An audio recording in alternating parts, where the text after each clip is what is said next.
nabadgelyo xumo ka jirta nabadgelyo xumadaasoo aan laba qaybood u kala qaadayo qodob shacabka degan oo marka wax dhacaan aan booliska xiriir toosa soo siinin oo qofkii guri magaalada ka mid ku jira markuu wax dilaan guri magaalada ka mid u galaa shacabka gobolka Sool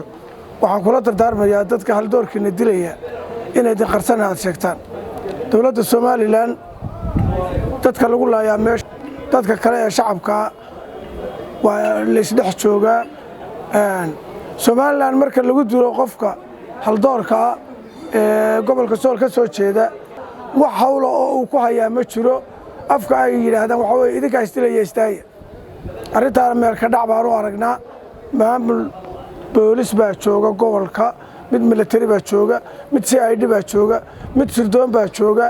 intuba mushaar bay ku qaataan ciidankana waa ka tirsan yihiin haddana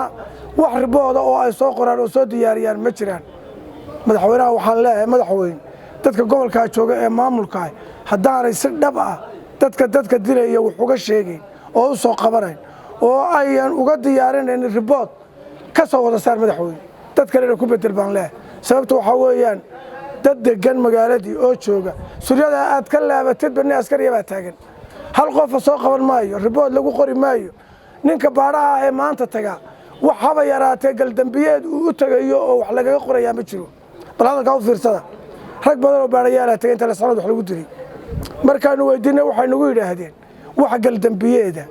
oo si ay qortay oo nabad sugid qortay oo booliska yaala oo aan u tagnay ma jirto maxaan wax baadnaba yiraahdeen hargeysa aanu ka tagnay laascaanood baan u tagnay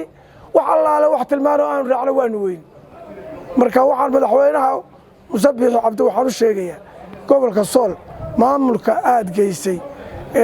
noocyadiisa kala duwan ee aan dadka wax alla waxay u qabanayaan jirin madaxweynaha ka soo dalacbaan leh please bil fadlakum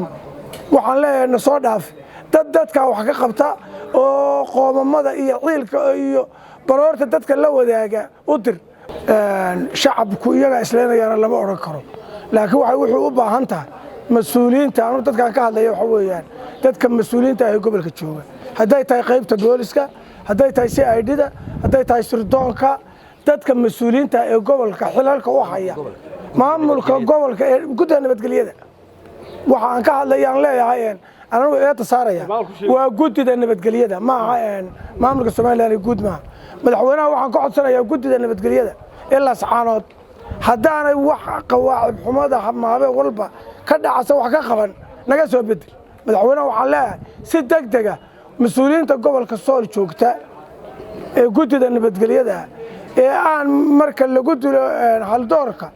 aan wax dacwada ka soo gudbinayn wax baaridana sameeynayn madaxweynaha naga soo gudbi maamulkana ceeb bay ku tahay dadka taga kala ceeb bay ku tahay maalin walba nin weyn baa la dilayaa waxa la oranayaa cid shil garan maayo arrinkaas lagu caadaysan laascaanood madaxweynuhu ugu sareeyo arrimaha gudaha ku xigaan haddii gobolka wax rajaa aad ka qabtaan wax allaale waxa mas'uuliyiin jooga ee guddiga nabadgelyada naga soo dalac madaxweyne bil fadlakum madaxweynuhu uu xil saaray dhacdo kasta oo ka dhacda gobolka inay ka soo warbixiyaan iyaga laga raba anaga nala kama rabo mas'uuliyiinta aan saarana lambar 1 iyaga ka waxaan ugu baaqayaa si degdeg ah in madaxweynuhu noo soo dhaafiyo kana iska casilaan kan awal waxaan tacsiib uga dirayaa xildhibaankii golaha deegaanka ahaa ee sabab saddexaad lagu dilay ee u dambeeyay mas'uuliyiinta qaranka ee la dilo waxaan leeyahay marka hore qaranka Soomaaliland iyo shacabka Soomaaliland iyo golaha deegaanka ka baxay ee gobolka Sool iyo qoyskiisa Ilaahay sameeyay baa laga sii Ilaahay cawl khayr qaba dhamaanteen baa inoogu bedelo waxaan kaloo raacinayaa insha Allah taala gobolka Sool sida xildhibaanka hore sheegay waxa asaasi gobolada kale Soomaaliland uu ka duwan yahay wax u qaybsan gobolada ma waa gobolka Sool kaliya way gobolka Sool la bilaa dawlad ma aha dawlad baa ka jirta buuxda hay'adaha amniga barasaabkii taliyihii ciidanka bilayska kii militariga kii asluubta kii CID wax walba way ka jiraan laakiin dadka weyn la yiraahdo daba shaydaan baa laynaya xafali annagu garan weyno shaydaan baa laynaya la yiraahdo waxaan u aragnaa in amnigu si wacan u shaqeynahay sida xildhibaanka hore sheegay waxa weeye haddii amnigu ka shaqeynahay deeni kaliya wax bedelay waxa weeye meesha dowladda xukuumadda Soomaaliland iyo madaxweynaha waxaan baa gudirayaa in waxa meesha joogay laga afgaran la yahay meesha waxa la dilayaa waa haldoor waa mas'uul baa la dilayaa mid kale xitaa hadal baan lahayn amnigi baan ka hadlay xitaa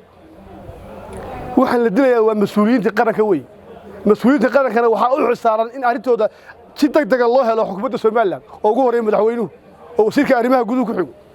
waa in si degdeg horta loo helo wax dilaya oo baaritaan dhab la sameeyaa ama deebeesha laga soo saaray Soomaaliland oo la sabab wax shacabku asbaaran haysta leeyahay qabiilku waleeyahay qabiil dilay waleeyahay ama weyn xukuumadda ay ka talisaa meesha oo qof dilay si degdeg loo soo qabta dadka shacabkana waxaan leeyahay haddaan bilayska laga shaqeyn oo hay'adaha amniga laga shaqeyn idinka ugu dhuun daloole war waxa weeye dal helma wixii xadilay shaydaan wax ma dilay dadka wax dilaya oo dadka gobolka soo ama uu soo galay ama uu jooday xanfale wax ma leeyahay tad wax laayay xitaa anigu waxaan soo jeedin meesha bedo hala saarabino oo hubka fuus ka badaayo hubka qoryaha dadka shacabka haysto ee guryaha yaala baytan loo galo hubka laga dhameeyo dadka guryaha laga soo saaro hubka ha laga xariyo hub fuul maaha waxa la isku leeyahay waxba barika la dhacaya baaskoolba qofka la dhacaya guryaha amniga iyo nabadgelyada intay galaan ha laga soo ururiyo hubka oo meesha waxa weeye bal marka wax dhacaan xitaa bando lama sameeyo baaritaan marka la sameeyo xitaa bando wala sameeyo dawladda ka tirsan meesha maamul lama joogo jamhadda lama joogto ay dawladda joogto dhamaystiran gobol Soomaaliland ka mid ah way waxa gobolada kale ay helaan marka wax ka dhaca bal doonayay hal shay ya waxaan marka baaq dheer iyo mid gaaba ugu soo jeedayna sidaan xildhibaanada ka soo jeeday gobolada bariga gaar ahaan gobolka Sool iyo buuhoodlaba waxaan u soo jeedaynaa xukuumadda Soomaaliland inay si toos meesha ama faraha uga qaaday ya ama waxa dhacaya ay ka xaqiiqan inay ka xaqiiqanto marka waxaan leenahay warnimo yahow idinkuna dadka shacabka daadsiin tashado oo de ma xitaa inaad tiraahdo wax heblan laysay hebla cadeyn baa la rabaa hadda Soomaaliland ku cadeyn ninka ku diray cadeyn ka keen af Soomaali ma jiro cadeyn baa la rabaa cadeyn waxa dadka laayay baa la rabaa shacabku hadday cadeyn u hayaan wayna keenaa oo yiraahdaan waa been baa la sheegay wax laayay waa waxan oo waanu haynaa xukuumaduna hadday wax hayso wayna waxan baa wax duro ay qabataayo sharciga marisa xildhibaanadii hore waxay qabeen baan la qabaa waxa ii dheer wariyaha haddaan indhaha la iska ridayn waxaad anaga na weydiinaysaan waad ka waraysaan wixii hore dhici jiray soo sheega gabar yar oo ka hadashay laascaanood oo dawladda canjarafaysay markay waxay rabtay weeyday aariyudu say u soo duubaysay mandheero u keenaysay waa ogeeyay anu waxa isukay qaban la shalayna waa sheegay hadeerna waa sheegay waxa isukay qaban la war ninka laascaanood ka hadla sida loo dawladdu ay markiiba u soo qabato way fududahay kan ragga dadka leynaya muwaadiniinta leynaya mas'uuliyiinta leynaya aariyudu miyaanay ka maxay ka qortay ka war askartii dadka soo duubaysay ee mandheero ku soo guraysay gobolka ee hadeerna ku gurta marka waxaan dhacayaan waxay wax la qaban laayeen maxay tahay kelmadda su'aashayda meesha ii taala aniga waa inta horto waxa kale oo aan boori yaani kordhinaya oo marlabaad ku celinaya gobolka in la xisaabtamo dadka gobolka ee uu xildhibaankii ugu horeeyay Xasan Cumar sheegay iyo Cabdi Xakiin sheegeen madaxweyne wasiiradaadiiba waadiga hadeer kala bedbedelay markii aad aragteen xoogaa la ciyaartay xumaatay war gobolkan dhan ee dadkii xisbi baa ka adkaaday halkan markii aad wasiirada kala bedeshay oo shaqadii baa la qaban waayay annaga waan la laayay dadkii baa dhintay naf baa go'day nafta go'day miyaan ahayn wax laga qabto madaxweyne waxaan marlabaad kuugu darayaa xildhibaanada inta ay sheegeen arrinkaasi degdeg inaadan cidna ku halayn mas'uuliyiinta joogtana in la yiraahdo hadeer hal la helo arrinkii ama iscasila intaasaan anu ku darayaa waxaan u sheegayaa ummadda reer laascaanood haddaad moodeen in askari iyo nin dawlad u shaqeeya uu nabadgelyada ilaaliyo wallaahi ma ilaaliyo iyo billaahi iyo tallaahi nabadgelyada Hargeysa aanu joogno waxa ilaashada dadka shicibka ah xaafadda aan deganahay dawladii ma ilaashato ninka guriga laga kiraynayo ilaa odayaasha iyo la isu sheego oo la aqoonsado oo notaayo la soo qoro lama soo geliyo idinkana magaaladiinni dad kale ka buuxa idinkaana ka kireeyay nin waliba nin kale ku raran yahay ninka aad ku raran tahay hadaadan mas'uulka ahayn notaayo laga qoraynin inaan guri laga kirayn weey war hadaad moodeen in dawladii halkan Hargeysa ilaaliso wallaahi ma ilaaliso oo dastuurkeeda u qoran hadii laga leexdo shicibka ilaashada war idinku ilaashada waxba caagadaha gubin oo magaalada iska gubin waxaad yeeshaan xaafad waliba guddi ha samaysato guddigaasi booliiska isaga xukuma mar walba waxaadna leedihiin oo na soo gaarta xerada ciidankuu galay ninkii la eryanayey xerada booliisku galay ninkii la eryanayey wax noocaasaad ku hadashaan markaannu ninkii toyan lahayn baa askari xabada nala dhacday waxaasi caqli maaha guddi samaysta guddigu wuu ka adag yahay askariga guddigu saldhigga wuu ka adag yahay idinku soo sheega wixii jira haddii booliisku wax idinkala qaban waayey daadeer dad baa tihiin iska dhiciya booliiska u naga qabta af soomaali maahane iska dhiciya idinku ninka wax geysanayay dila idinku waana soo xiray wasalaamu calaykum waraxmatullaahi xildhibaanada u dhashay gobolka waxaan ka codsanayaa annaga iyo nagu hadlayna hadalkee wixii ka dhiman ha dhammaystiraan ilaa iyo inta arrinkaa laga soo qabanayo baruur diiqdeennu xildhibaanadayada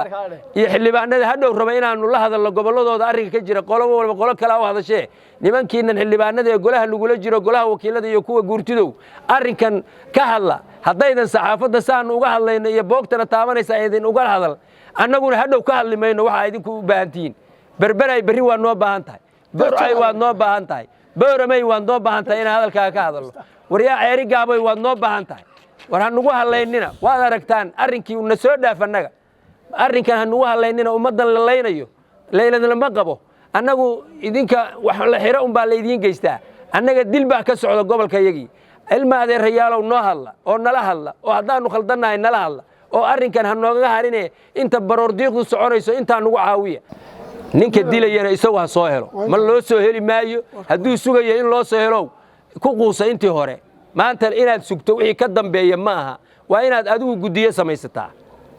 war jiraaba cakaaru iman markaas saddexda qodob ee la raadinayo waa in la helaa ugu baaqi maayo nimankii doorashadaad waagii dhoweed lagu jiray baa nagu filan nin fadhigaaga nin sarajooggaaga arka nin fadhigaaga arka looma sarajoogsadaa la yidhi saddexda nin ee madaxweynaha doonaya ee reesha isxaaq saddexduba may tegin waagii dhoweed ee doorashadu socotay gobolka maba ay teginba gobolku caynaba maaha burcana ma aha una sheegi maayo inay tagaan ninkii taga unbaa cod la soo siinaya gobolka mas-uulka ka ahaa aanay waxba soo qabanayn kana dhicinayn marka ay wax leynayaan dee ummaddu ninka at least ha ogaato qofka haddaba gasho meeshuu galana ha soo saarto